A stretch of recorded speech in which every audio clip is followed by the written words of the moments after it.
मामला है ये उन्होंने हमारे साथ तावन किया है, कोशिश किया, हमारी आवाज़ ऊपर तक पहुँचाई है और हमें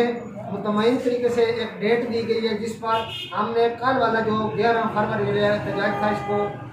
थोड़ा पीछे करके यानी मुखर किया है। लेकिन अगर हमारी सड़क नहीं होगी तो हम पहले से दुगनी